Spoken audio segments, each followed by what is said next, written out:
everybody, welcome to GoBlueRaiders.com. Justin Beasley here alongside head coach Jim McGuire as the white team wins the World Series 2-1. And just here to recap the Blue-White World Series on Wednesday. Coach, initial takeaways from the series. Well, I thought it was a good series. It was competitive, throughout. It works out well when they split the first two games and the third game means something. And, I think it made it a little bit more for real. It's still pretend in the fall. I understand that. It's not like you're going to get into the same environment, but we had good crowds. We had a lot of people here. A lot of folks came out to see us, and I think that added to it a little bit. But overall, I thought the series was good. Saturday's game was a little bit higher scoring than I wanted it to be, but overall, I thought the three games went well. Obviously, the takeaway Friday, Jonathan Freebus, 5 innings, 5 strikeouts, 1 hit.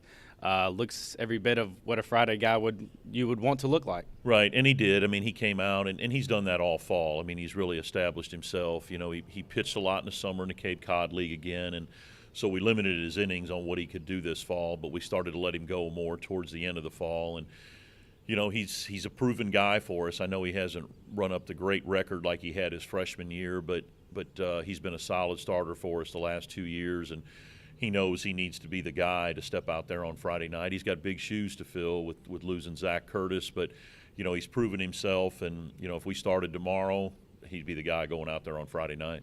Zach Curtis benefited a lot last year from Skylar Meade. How has Jonathan Freebus this offseason and continuing going to benefit from new pitching coach J.P. Davis? Well, I think him and Coach Davis have a good relationship, and they've changed some things. They changed his arm slot a little bit and have done some things differently. He's not rocking anymore. So for everybody that's used to seeing him rocking, the rocking part is gone right now. But his breaking ball is better. He's a 3-pitch guy right now, and that's what he has to be. His freshman year he relied on almost all fastballs, and then it's been slow to come. With the other things, the other pitches and the other things he's been trying to do. But he's had a solid fall when it comes to that, and I feel like he's a 3-pitch guy now, and I think that's what's going to allow him to have success in the spring. Now Saturday, 16-8, a lot of runs. You don't like that part, but you got to like the 23 hits that are scattered across the field. Right. We really swung the bat well, and we, when there was mistakes that were left up, we made the pitcher pay for it, and that's what we have to do. We have to be that type of team offensively, and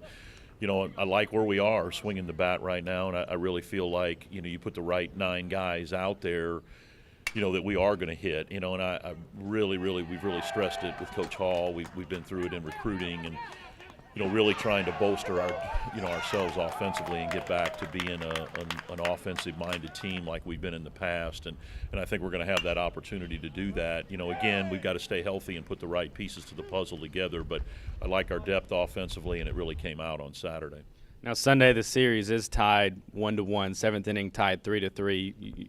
You are scrimmaging yourself, but do you like the game-like conditions? That really is a better simulation than even having it in practice. Right. I thought that was the best game of the 3 when it came to that, of being in a real situation, of being able to go through how it's going to work, in a tight game. And Kevin Dupree came up, and it was a 3-1 game, hit a big 2-run homer to tie it, and that happens. They had all the momentum, and then they lost it with the home run.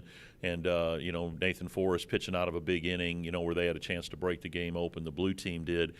Things like that are important, that you're going to be put in those situations and how you react. And that's what we tried to do with that. I was hoping all 3 games would be like that. It didn't really end up that way. But at least the last one put us in that mindset of how it's going to be. And when it's tight, and then guys stepping up, getting the big hit, making the big pitch. And I think we saw a little bit of that with Sunday's game. I guess everybody asks now, what's next for the program? Where do you go from here, starting to prepare for the season? Right, and that's what it is now. Now it's a little bit different. You go into a different phase where you're into much more strength training right now, and quickness and agility in the weight room with Coach Riley and Coach Gale over there. And it's been very beneficial what we've done. We've continued to lift throughout the fall, but now it'll get a lot more intense.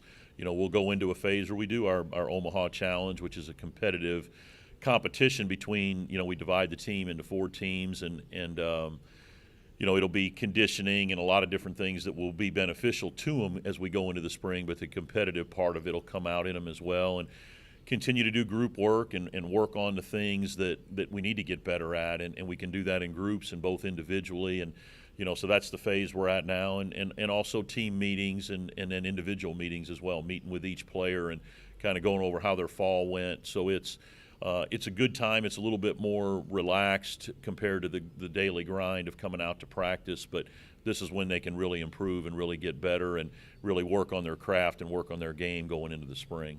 All right, well, just a couple more months before the start of the Blue Raider baseball season. For head coach Jim McGuire, I'm Justin Beasley.